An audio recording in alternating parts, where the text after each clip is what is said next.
தேவன் நம்மை நடத்தி வருகிறது. 33வது நாளிலே தேவன் நம்மோடு கூட இருந்து நம்மை நடத்தி வருகிறார். அல்லேலூயா, அல்லேலூயா. நல்ல வார்த்தைகளை கொடுத்து வருகிறார். உண்மையாகவே நல்ல ஒரு குடும்பத்துக்கு ஏற்ற கணவன் மனைவி எப்படி இருக்க வேண்டும், ஒரு குடும்பம் எப்படி இருக்க வேண்டும், ஒரு தலைவன் குடும்ப தலைவன் எப்படி இருக்க வேண்டும், குடும்ப தலைவி எப்படி இருக்க வேண்டும் அப்படி என்று நான் குடும்ப தலைவிகள் சரியா, குடும்ப தலைவி சரியில்லை சொன்னால் பிள்ளைங்க எப்படி போயிடுவாங்க, இதெல்லாம் நம்ம பார்த்துட்டு இருக்கோம். அல்லேலூயா. இப்போ ஈசாக்குடைய வாழ்க்கையில் பார்த்தீங்க சொன்னால் தன் தகப்பனுக்கு அவன் எவ்வளவா கீழ்ப்படியும், என்ன பண்ணுறான், கீழ்ப்படியும். நேற்று தினத்தில் நான் பார்த்தோம், அந்த கட்டைகளை எடுத்து தன்னுடைய ஈசாக்குடைய தலைமையில் வைக்கும்போது பாருங்க, அவங்க அந்த தகப்பன் அந்த ஈசாக்கு தகப்பனை ஒரு வார்த்தை கூட என்ன பண்ணார், பேச. ரெண்டாவது கட்டி கீழே தள்ளி கையும் காலை கட்டி கட்டையை அடிக்க அது மேலே வைக்கும்போது தகப்பனிடத்துல மறு உத்தரவு ஒன்றுமே பேசல. அதே போலதான் இது எதை குறிக்கிறது, நம்முடைய ஆண்டவராகிய இயேசு கிறிஸ்துவுக்கு நிழலாட்டமாய் குறிக்கிறது. அல்லேலூயா. நம்முடைய ஆண்டவர் கூட அவரை சிலுவையில் அறையப்படுவதற்கு அழைத்து கொண்டு போகும்போது அடிக்கப்படுகிற ஆட்டை போல வாய் திறவாதபடி அவர் இருந்தார் என்று வேதம் சொல்லுது. அல்லேலூயா, அல்லேலூயா. தேவன் நம்ம எடுத்த இதை இன்றைக்கு அதை இயேசு கிறிஸ்து எத்தனை பாடுகள் அனுபவிக்க போகிறார், எப்படி அவர் மறிக்க போகிறார் என்பதை குறித்து முன்கூட்டியே ஈசாக்கின் மூலமாக அதை என்ன பண்ணியிருக்கிறாரு, நமக்கு அதை ஒரு அடிச்சுவாடியாக காண்பித்திருக்கிறார். அதை நமக்கு ஒரு குற்ற நிவாரண பணியாக தேவன் நமக்கு அதை வைத்திருக்கிறார். அல்லேலூயா. அங்கே அவர் கீழ்ப்படிந்தார். எப்படி தன் தகப்பனுக்கு அவர் என்ன பண்ணாரு, கீழ்ப்படிந்தார். எப்படி கீழ்ப்படிந்தார், அங்கே ஆபிரகாம் அங்கே ஆண்டவர் ஈசாக்கை பார்த்து சொல்லுகிறார். 26ஆம் அதிகாரம் 3வது வசனம் வாசிங்க. இந்த தேசத்திலே வாசம் பண்ணு, நான் உன்னோடு கூட இருந்து உன்னை ஆசீர்வதிப்பேன். நான் உனக்கும் உன் சந்ததிக்கும் உன் தேசங்கள் யாவையும் தந்து உன் தகப்பனாகிய ஆபிரகாமுக்கு நான் இட்ட ஆணையை நிறைவேற்றுவேன். ஆபிரகாம் என் சொல்லுக்கு கீழ்ப்படிந்து என் விதிகளையும் என் கற்பனைகளையும் என் நியமங்களையும் என் பிரமாணங்களையும் கைக்கொண்டபடினால் நான் உன் சந்ததியை வானத்தின் நட்சத்திரங்களைப் போல பெருக பண்ணி உன் சந்ததிக்கு இந்த தேசங்கள் யாவையும் தருவேன். சந்ததிக்கு இந்த தேசங்கள் யாவை நான் தருவேன். உன் சந்ததிக்குள் ஜாதிகளும் ஆசீர்வதிக்கப்படும். எப்படி ஆபிரகாமுக்கு சொன்னாரோ அதே போல கர்த்தர் ஈசாக்குக்கும் சொல்றார். ஆபிரகாமை எப்படி ஆசீர்வதித்தாரோ அதே போல ஈசாக்கையும் கர்த்தர் என்ன பண்றாரு, ஆபிரகாம் எப்படி தன் தகப்பனாகிய தேராகுக்கு கீழ்ப்படிந்திருந்தானோ அதே போல ஈசாக்கும் தன் தகப்பனாகிய தேராகுக்கு ஆபிரகாமுக்கு என்ன பண்றான், கீழ்ப்படிக்கிறோம். அப்படின்னா என்ன அர்த்தம், இதிலிருந்து நாம் என்ன தெரிந்து கொள்கிறோம், பெற்றோர்களாகிய நாம் சரியான முறையில் நடந்தால் நம்முடைய பிள்ளைகள் கூட அந்த வழியில என்ன பண்ணுவாங்க, நடப்பாங்க. அதுதான் ஆண்டவர் சொல்றார், பிள்ளையாண்டான நீ என்ன பண்ண தண்டியாமல் விடாது, பெரும்பாலான அடி. முதிர் வயதில் நீ என்ன கர்த்தருக்கு ஏற்ற சிக்ஷையில் அவனை முதிர் வயதில் அவன் அதை என்ன பண்ணாது இருப்பான், விடாது இருப்பான். இப்படி ஆண்டவர் வசனங்களை வாக்கு தத்தங்களை கொடுக்கிறார். இங்கே இன்னொரு காரியம் பாருங்க, ஆபிரகாம் நாட்களில் பார்த்தீங்கன்னு சொன்னா ஆபிரகாமுக்கு வயது 75 வயது. அல்லேலூயா. இப்போ இங்கே ஒரு வசனம் சொல்லுகிற வாசித்து பாருங்க, கலாத்தியர் எபேசியர் 6ஆம் அதிகாரம் 2-3 வசனங்களை வாசிங்க.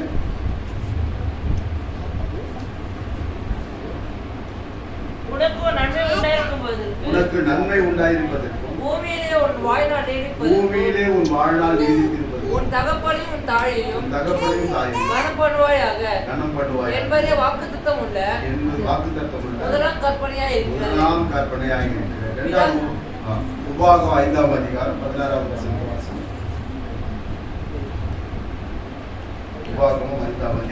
தேவனாகிய கர்த்தர் உன் கொடுக்கிற தேசத்திலே உன் நாட்கள் நீடித்திருப்பதற்கும் நீ நன்றாய் இருப்பதற்கும் உன் தேவனாகிய கர்த்தர் உனக்கு கட்டளையிட்டபடியே உன் தகப்பனையும் உன் தாயையும் கனம் பண்ணுவாயாக. அப்படின்னா என்ன அர்த்தம், இங்கே ஈசாக்கு தன் தகப்பனையும் தாயையும் கனம் பண்ணுகிறான். அப்படி கனம் பண்ணினதுனால பாருங்க, அங்க ஈசாக்குடைய வயசு நம்ம எவ்வளவு பார்த்தோம், அல்லேலூயா, அல்லேலூயா. இங்கே பிதாக்களுக்கு அவன் என்ன பண்ணா, தன் தாய் தகப்பனை எல்லாம் என்ன பண்ணா கனம் பண்ணினான், கீழ்ப்படிந்தான், அதன்படி நடந்தான். அல்லேலூயா. அதனால உன் ஆயுசு நாட்கள் நீடித்திருப்பதாக அப்படின்னும் போது ஈசாக்கு 180 வயது வரைக்கும் உயிரோடு இருந்தான். அவன் தன் ஜீவன் போய் மரித்தான், தன் பிதாக்களோடு சேர்க்கப்பட்டான். அல்லேலூயா. அங்க பாருங்க எவ்வளவு ஒரு பெரிய ஆசீர்வாதம். ஆபிரகாம் கூட 175 வயது வரைக்கும் தான் உயிரோடு இருந்தான். ஆனால் அவனுடைய குமாரன், இது காரணம் என்னன்னு சொன்னா, முற்பிதாக்களுடைய காலங்களிலே நாளுக்கு நாள், வருடங்களுக்கு வருடம் ஒவ்வொரு சந்ததிக்கு சந்ததி ஆயுஷ் நாட்கள் குறைஞ்சி கொண்டே போனது. நீங்க ஆதியாகமத்துல அந்த 1ஆம் அதிகாரத்திலிருந்து நீங்க அப்படியே வாசித்து பார்த்தீங்கன்னா, ஆதாம் நாட்களிலிருந்து தேராகு வரைக்கும் பார்த்தீங்கன்னு சொன்னா, ஆபிரகாம் வரைக்கும் ஆயுஷ் நாட்கள் ஆயிடுச்சு குறுகி கொண்டே போனது. ஆனா ஈசாக்குடைய நாட்கள் எப்படி பெருகிட்டு 180 வருடம் அவன் என்ன பண்ணான், உயிரோடு. அதுக்கு காரணம் என்ன? ஈசாக்கு தன் தகப்பனாகிய ஆபிரகாமுடைய சொல்லுக்கு கீழ்ப்படிந்து நடந்தான். தன் தகப்பனாகிய ஆபிரகாமையும் தன் தாயாகிய சாராலையும் என்ன பண்ணான், கனம் பண்ணினான். ரெண்டாவது பார்த்தீங்கன்னா தன் மனைவிக்கு பிரியமானபடி நடந்தான். அல்லேலூயா. இன்னைக்கு சகோதரர்கள் எல்லாம் அப்படியெல்லாம் இருக்கிறாங்களா அப்படின்னு நம்ம பார்க்கும்போது அது மிகவும் கொஞ்சம் கஷ்டம்தான். மனைவி சொல்றது கேட்க மாட்டாங்க. சில சகோதரிகள் கணவன் சொல்றது என்ன பண்ண மாட்டாங்க, கேட்க மாட்டாங்க. எல்லாரும் ஒரே மாதிரியா இல்லை. இந்த காலம் என்ன, இது எப்படிப்பட்ட ஒரு காலம்? கொடுமையான ஒரு காலம். நாட்கள் கொள்ளாதது. இந்த கடைசி நாட்களிலே கொடிய காலங்கள் வரும். அப்படின்னா என்ன அர்த்தம்? கொடிய காலம், நாட்கள் கொள்ளாதது. தற்பிரிராய், பணப்பிரிராய், சுகபோகப்பிரிராய், வீம்புக்காரராய், அடங்காதவர்களாய், இப்படி பலவிதமான இழிவான காரியங்களுக்கு போகுது. ரெண்டாவது பார்த்து சொன்னா, தேவ பக்தி வேஷத்தை தரித்து கொண்டு அதன் பலனை அனுபவிக்காமல் மறுதளிக்கிறவர்களாய் இருப்பார். இப்படிப்பட்டவர்களை விட்டு விலகு என்று சொல்லி அப்போஸ்தலனாகிய பவுல் தீமோத்தேயுக்கு எழுதுறார். ஆனா ஈசாக்குடைய வாழ்க்கையில பாருங்க, இதுல யாருமே அவர் என்ன பண்ணல, கோபப்படுத்தல, யாருமே துக்கப்படுத்தல, யாருமே சஞ்சல. காரணம் என்ன? ஏன் அவர் அப்படி நடந்தாரு சொன்னா, அவருக்கு பேரு என்ன பேரு? ஈசாக்கு. ஈசாக்கு என்று சொன்னா நகைப்பு, எல்லாரையும் நகைக்க வைக்கிறவர், சிரிக்க வைக்கிறவர். அதனால ஈசாக்குடைய நாட்களில யாரிடத்துல ஈசாக்கு என்ன பண்ணல, வாக்குவாதம் பண்ணல, முரட்டாட்டம் பண்ணல, எதிர்த்து பேசல, மற்றொரு தலைகுருவா பேசல, தன் மனைவி கூட திட்டல, ஒரு வார்த்தை எதுவுமே சொல்லல. தன் மனைவியுடைய வார்த்தைக்கு செய்து போனான். பிள்ளைகள் செய்கிற காரியங்களை பார்த்து என்ன பண்ணா, பிள்ளைகளை என்ன பண்ண கடிந்து கொள்ள, என்ன பண்ண கடிந்து கொள்ள. ஏசாவை கடிந்து கொண்டிருந்தா பின்னாடி வரும் காலங்களில் இப்படி இருக்கும் அப்படின்னு ஆண்டவர் சொன்ன வார்த்தைகளுக்கு அவங்க கவனமா இருந்திருந்தாக்க என்ன பண்ணிருப்பான், அந்த ஏசாவை சரியான, ஆனா ஏசாவை சரியான முறையில வளர. ரெண்டாவது இன்னொன்னு பார்த்தோம்னு சொன்னா, தன் தாய் தகப்பனை கேட்காமலேயே அவனே இஷ்டத்துக்கு தீர்மானம் செய்து கொண்டான். என்ன பண்ணிட்டான்? ஆனா ஈசாக்கு அப்படி இல்லை. தன் தகப்பன் தீர்மானம் செய்து வைக்கிற வரைக்கும் அவன் என்ன பண்ணான், பொறுமையாயிருந்தான். அதுதான் இந்த உலகத்திலே மிக பெருசுன்னா பொறுமை. பொறுமையாயிருக்கும். சொல்றாருல, அப்போஸ்தலனாகிய பவுல் சொல்றாரு, கேட்கிறதுக்கு தீவிரமா இருங்க, பேசுகிறதுக்கு பொறுமையா இருங்க. அப்போ கேட்கறது, நம்ம ஒரு காரியத்தை கேட்கறதுக்கு தீவிரமா கேட்கணும். நம்ம பேசுறது பொறுமையாய் பேசணும். இதை தேவன் எதிர்பார்க்கிறார். நம்ம இடத்துல என்ன பண்றாரு, தேவன் எதிர்பார்க்கிறார் பொறுமை. ஆண்டவர் கொடுப்பாரு. அதிகமா யாருக்கிட்டையுமே பேசுறதா கிடையாது. பேச வேண்டிய இடத்துல பேசுவாரு, அமைதியா இருக்க வேண்டிய நேரத்துல அமைதியா. ரெண்டாவது பார்த்துன்னு சொன்னா, நம்முடைய ஆண்டவராக இயேசு கிறிஸ்து மரிக்கிற ஒரு தருவார், சிலுவையில் அறையப்படுகிறதான காலத்துல அவர் நம்ம யாருக்கிட்டுமே என்ன பண்ணல, எதிர்த்து பேசல. பக்கத்தியர்கள் வருகிறாங்க, அவர் பிடிப்பதற்காக வரும்பொழுது அங்கே நடக்கிற சம்பவம், யாரை தேடுகிறீர்கள் கேட்கிறார். ஆண்டவர் பாருங்க, இப்படிப்பட்ட ஒரு நல்ல தெய்வம், நல்ல தெய்வம் இந்த உலகத்துல யாரா இருக்காங்களா? யாருமே கிடையாது. இப்போ தங்கம்மா ஒரு காரியத்தை சொன்னேன், இன்னைக்கு ஒரு ஊழியக்காரருக்கு அவர் நல்லவரா கேட்டவரா, எனக்கு என்ன தெரியும், அவர் நல்லவரா கேட்டவரா எனக்கு ஆண்டவருக்குன்னா தெரியும். அல்லேலூயா. ஆண்டவரே சொல்றார், நல்ல போதகரே அப்படின்னு சொல்லி அந்த வாலிபன் வந்து கேட்கும்போது, என்னை நல்லவன் என்று நீ சொல்வான், என் பிதாவை தவிர நல்லவன் ஒருவரும் என் ஆண்டவரே சொல்லிட்டு போய் நாம தான் இப்படி நல்லவன் ஆகணும். அது ஒரு காலம் முடியாது. ஏன்னா நாம தான் யாரு, ஆண்டவர் சொல்றாரு, உன்னை குறித்து நீ எச்சரிக்கையாய், மனுஷர்களை குறித்து எச்சரிக்கையாய் சொல்லிட்டு சொல்ற. உன்னை குறித்து அப்படின்னா என்ன அர்த்தம்? நீ யாரு? நீ நல்லவனே இல்லை, நீ பொல்லாதவ. ஏன் பொல்லாதவ? உனக்கு இருதயம் எப்படி இருக்குது? இருக்குள்ளதோ கேடுள்ளதோமா. அதனால அங்க நீ நல்லவரே கிடையாது. நம்ம யாருமே பிதாவை தவிர நல்லவங்க இந்த உலகத்துல ஒருத்தருமே கிடையாது. அல்லேலூயா. அங்க பாருங்க, ஈசாக்குடைய ஆயுசு நாட்கள் அங்கே பெருகி, அங்க என்ன ஆயிடுச்சு? பெருகி. ரெண்டாவது பார்த்தீங்கன்னு சொன்னா, தன் பிள்ளைகள் நிமித்தம் தன் மனைவி மனமடிவாய் இருக்கும் போது அவளுக்கு ஆறுதலாய் நடந்து கொண்டான். இன்னைக்கு நிறைய புருஷமார இந்த ஆறுதலா நடக்கணுன்ற ஒரு எண்ணம் இருக்காங்க. எத்த கவுத்துன்னு பேசிக்குவோம், பொறுமையா பேச மாட்டாங்க. எத்த கவுத்துன்னு பேசிக்குவோம், நிதானமா பேச மாட்டாங்க. நான் என்ன பண்ண, அதுக்கு தன்னை அர்ப்பணிக்க மாட்டேன். அல்லேலூயா. அல்லேலூயா. நாம் இன்றைக்கு ஆண்டவருடைய சமூகத்துல நாம் இன்றைக்கு எப்படி இருக்கிறோம், எப்படி வாழ்ந்து கொண்டு இருக்கிறோம் என்பதை நாம் என்ன பண்ணணும்? கவனமாய் நடக்கும். இதில் இன்னொரு காரியம் தெரியுமா? சகோதரிகள் வீட்டில் ரொம்ப கவனமா இருக்கும். நல்லா தெரிஞ்சு, இது நம்முடைய வீடு நாட்களில பாருங்க, யாக்கோபின் மூலமாக ஈசாக்கின் மூலமாக தேவனுடைய வாக்குத்தத்தம் நிறைவேற போகுதுன்னு சொல்லி ஆபிரகாம் எல்லாருக்கும் என்ன பண்ணான்? முன்கூட்டியே எல்லாரையும் அனுப்பிட்டான். இஸ்மாவேல் அனுப்பிட்டான். கேத்ரால் பெற்றதான 6 பிள்ளைகள் என்ன பண்ணிட்டான்? அனுப்பிட்டான். ஆனா ஈசாக்கை தன்னோடு ஏன் சொன்னா, ஈசாக்கின் மூலமா இவன் சந்ததி இப்படியா இருக்க போகுதுன்னு சொல்லி கர்த்தர் வாக்கு பண்ணினான். அதே போல ஆண்டவர் சொல்றாரு, யாக்கோபின் மூலமாக இப்படி உன்னுடைய சந்ததி இருக்க போகுதுன்னு சொல்லி அன்னைக்கு ரெபெக்காள் இடத்துல சொல்லும் போது நிறைய பேர் அதை தியானித்தீங்களா, கவனிச்சிங்களா? அன்னைக்கு பார்த்தீங்கன்னு சொன்னா, ரெபெக்காள் யார்கிட்ட போய் விசாரித்திருப்பா? யார்கிட்ட போயிருப்பா? ஏன் ஆபிரகாம் கிட்ட போனா? அவன் ஒரு தீர்க்கதரிசி. இங்க எங்குமே வேதத்துல எங்குமே இங்க ஒரு தீர்க்கதரிசி இருந்தாங்க, அங்க ஒரு தீர்க்கதரிசி இருந்தாங்க கிடையாது. கர்த்தரிடத்துல விசாரிக்க போனான். அப்ப கர்த்தரிடத்துல விசாரிக்க போனா அந்த விசாரணை எங்க இருக்குது? அதுக்கு பதில் எங்க கிடைக்கும்? பதில் எங்க கிடைக்கும்? கர்த்தர் ஆபிரகாமை தீர்க்கதரிசியா வைத்திருந்தார். அந்த ஆபிரகாம் எடுத்துதான் ரெபெக்கா என்ன பண்ணிருக்கணும்? போயிருக்கணும். வேற யாருக்கே போயிருக்க முடியாது. அப்படி எதனா இருக்குன்னு சொன்னா அங்க ஒரு தீர்க்கதரிசி இருந்தாங்க, தீர்க்கதரிசி தேடி போனாங்க, அப்படிதான் சொல்லியிருக்கணும். ஆனா ரெபெக்காள் தன் மாமனாரிடத்துல போய் என்ன பண்றா? விசாரித்தபடினால் அங்கதான் அங்க வெளிப்படுது. அங்க ஆபிரகாம் நம்ம தீர்க்கதரிசி சொல்லியிருப்போம், இப்படி இப்படி பிற்காலங்கள் இப்படி சந்ததி. அப்போ ஆபிரகாம் ஆவியானவர் என்ன பண்ணியிருப்பாரு? அங்க பேசியிருப்பார். அதுதான் வேற எங்கேயுமே வேத வசனம் சொல்லப்படுகிறது எங்கேயுமே அவ போய் கர்த்தரிடத்துல விசாரித்தால் தான் இருக்குது.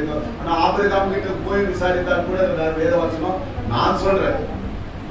ஏன்னா இப்படி இருக்கிறதுனால அவன் ஒரு தீர்க்கதரிசியா இருந்ததுனால கர்த்தர் ஆபிரகாம் மூலமாய் பேசியிருப்பார். அங்க போயிட்டு வேற எங்கேயுமே அவன் என்ன பண்ணல, போனதாகவும் சரித்திரம். கர்த்தருக்கு விசாரிக்க போனாதான்.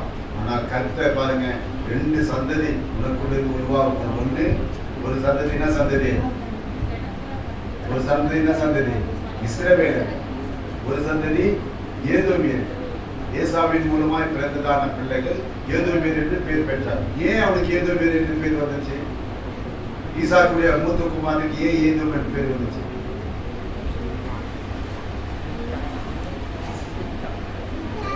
தெரியாதா? ஏன் ஏதோம்? அப்பொழுது 25ஆம் அதிகாரம்.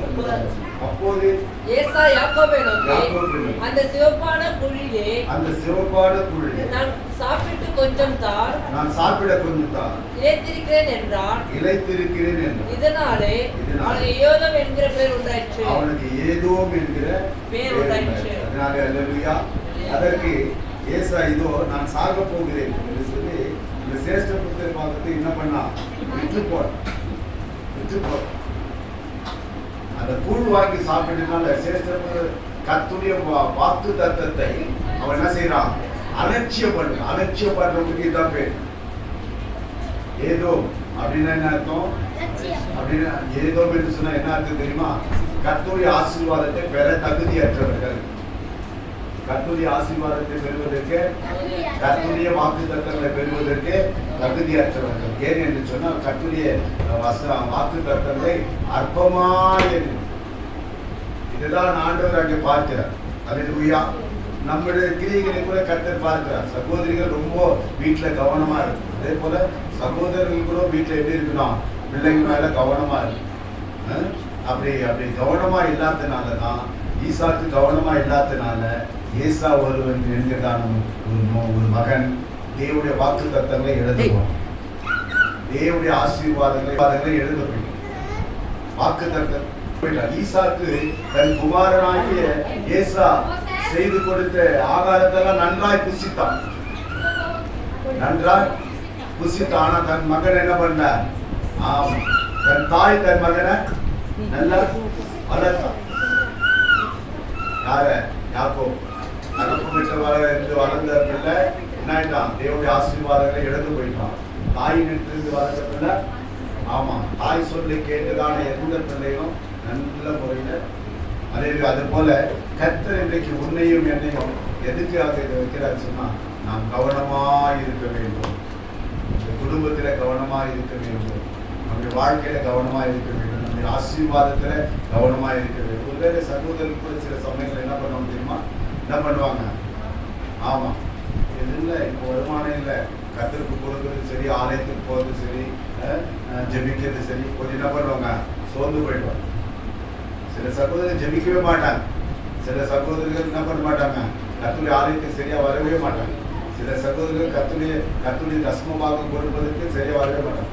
ஏதோ 100 பேர் இருக்காங்கன்னா அது ஒரு 10 பேர் சரியா இருப்பாங்க. இது 100 பேர் அப்படிதான் இருக்கிறாங்க. ஆனா சகோதரிகள், உன்னுடைய வீடு கட்டப்பட வேண்டுமானால், உன்னுடைய வாழ்க்கை ஆசீர்வாதமாக இருக்க வேண்டுமானால், உன் குடும்பத்தில் நல்ல செழிப்பு குறைவில்லாமல் இருக்க வேண்டுமானால், அவள் என்ன செய்யணுமா? ஜாக்கிரதையாக இருக்கணும். அவளுடைய விலக்கு அணைந்து போகக்கூடாது. தன் வீட்டு காரியங்கள் எப்படி இருக்கு என்பதை அவள் என்ன பண்ணா சரியாய் கவனிக்க வேண்டும். தன்னுடைய வீட்டாருக்கு என்ன பண்ண, அதிகாலையில் இருந்து ஆகாரத்தை கொடுக்கும். இருட்டோட இருந்து தன் வீட்டாருக்கு என்ன பண்ண, என்ன ஆகாரம் கொடுத்திருப்பா? என்ன ஆகாரம் கொடுக்கணும்? ஒரு ஆவிக்குரிய ஆகாரம். பிள்ளைங்க அதிகாலையில் எழுந்து நல்லா ஜெபிக்கிறாங்களா, இதெல்லாம் பார்க்கணும். ஏதோ சோறு போட்டோம், ஏதோ வளர்த்துட்டோம், ஏதோ பண்ணிட்டோம், செய்தோம் அப்படின்னு பிள்ளைங்க எப்படி இருக்கிறாங்கன்றது நாம. ஆனா நாம என்ன பண்ணிக்கிறோம்? பிள்ளை பாருங்க, செய்யறது ஆரம்பத்துல அதை நாம செய்யாததுனால பிள்ளைங்க என்ன பண்றாங்க, இப்போ செய்ய மாட்டோம். சிறு பிள்ளைகளிலேயே அதை செய்து கொண்டு வரும். சிறு பிள்ளைகளா இருக்கும் போதே நாம என்ன பண்ணோம், காலையில இருந்து ஜெபிக்கணும். பிள்ளைகள்லாம் என்ன பண்ண, சிறு பிள்ளைகள்லாம் காலையில எழுந்து ஜெபிக்கணும். காலையில எழுந்துச்சு உட்காந்து ஒரு 1/2 மணி நேரமாச்சும் சின்ன பிள்ளைங்க ஜெபிக்கணும். இதெல்லாம் பெற்றோர்கள் கற்றுக்கணும். அதுதான் அங்க சொல்ற உபாகம் 6ஆம் அதிகாரத்துல உன் பிள்ளைகளுக்கு கருத்தாய் போதிக்கிறாங்க. அது எப்படி நீ போதிக்கணும்னா அது உனக்கு உன் கண்களுக்கு எப்படி முன்னாடி இருக்குமா, ஞாபகம் குறியாய் இருக்குது. நம்ம கண்களுக்கு முன்பாக ஞாபகம் குறியா தான் நம்ம பிள்ளைகளுக்கு அதை போதிக்கணும். அல்லேலூயா, அல்லேலூயா, அல்லேலூயா. பாருங்க, நான் கடந்த சனிக்கிழமை, இந்த சனிக்கிழமை அதுக்கு முன்னே சனிக்கிழமை ஒரு இடத்துக்கு செய்தி கொடுக்க போயிருக்கேன். அங்கே நான் வருகிறேன்னு சொல்லி அவர் ரொம்ப நாளாச்சு அங்கே போய் அங்கே கேரளாலாம் கேரளா சர்வீஸ் வர பாஸ்ட் வரான்னு சொல்லிட்டு நல்லா பிரியாணி எல்லாம் என்ன பண்ணாங்க, அவங்க செஞ்சு அவங்களுக்கு தெரியாது. இங்கே பாஸ்டிங் கடையில் நல்லா பிரியாணி செஞ்சுட்டு பீஃப் எல்லாம் வாங்கிட்டு வந்து நல்லா வாட்டர் சாப்பிட்டுலாம் செஞ்சு வச்சுருக்கேன். இந்த ஞாயிற்றுக்கிழமை அவர் வராது செய்து கொடுக்குறோம். அப்படி செய்யும்போது அங்கே நாங்கள் போய் அந்த வேத வசனங்களை எல்லாம் வாசிக்கும் போது அங்கே ஏறத்தாழ ஒரு 20 பேர் வந்து ஒரு பேர் அந்த வீட்டுக்கு வந்துட்டு ஒரு 20 பேர் வந்து அந்த 20 பேர்ல ஒரே ஒரு சகோதரி வந்து என்கிட்ட கேட்டேன், ஐயா உங்களுக்கு கேட்கலாம் எனக்கு தாராளமாக கேட்கலாம். நீங்கள் ஆரம்பிச்சதுலேருந்து பைபிளே திறக்கலை, நீங்கள் என்ன பண்ணல, பைபிளே திறக்கலை, அந்த வசனத்தால் அவரை கரெக்டாக சொல்லுங்க அது எப்படி அப்படின்னு அவங்க என்கிட்ட கேட்குறேன். நான் சிரிச்சுட்டே சொல்லுவேன், அது தேவனுடைய ஈவு, அது தேவனுடைய ஈவு. நீங்கள் ஏற்கனவே கூட சொல்லியிருக்கீங்க சாட்சியாக, நீங்கள் படிக்கலைன்றது எனக்கு தெரியும்.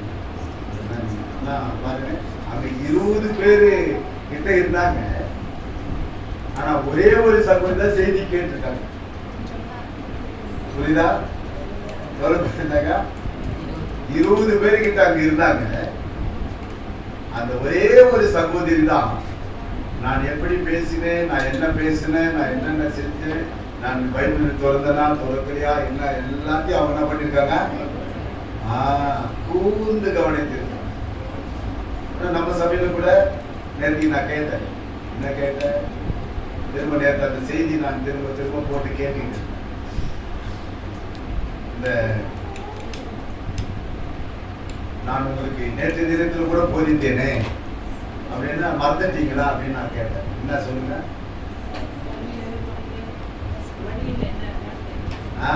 கண்களுக்கு முன்பாக ஞாபகக்குறி இதெல்லாம் இருக்கணுமே, உங்களுடைய பிள்ளைகளை இப்படி போதிக்கணுமே, பிள்ளைங்களுக்கு இப்படி கற்றுக் கொடுக்கணும், ஒரு வீட்டை இப்படி கட்டி எடுக்கணும்னு போதிச்சுட்டு நீங்கள் மறந்துட்டீங்களேன்னு நான் கேட்டேன். இந்த வசனத்தை கேட்கும்போது என்னன்னு கொடுப்போம். அப்போ நான் சொன்னேன், அதுக்கு அவங்க இது போல அங்கே வந்திருந்த நம்ம சபையில கூட பாருங்க, அதை கேட்டு இவ்வளோ வசனத்தை கேட்டாலும் கூட அவன் என்ன பண்ணுறான் ஞாபகத்திலே இல்லை. அப்படின்னா என்ன அர்த்தம்? இதுலேருந்து என்ன நீ பவுல் பேசுகிறதை ஒரு சகோதரி கேட்டு நான் லீதியார் என்கிற ஒரு சகோதரி அதை என்ன பண்ணலாம் கேட்டுட்டு இருந்தான். அப்போ பவுல் கர்த்தருடைய வசனம் அவளுக்குள்ள கிரியை செய்யும்படிக்கு அவர் கர்த்தருடைய வசனத்தை கேட்கும்படி கர்த்தர் அவருடைய இருதயத்தை திறந்தார். இருதயத்தை திறக்கணும்.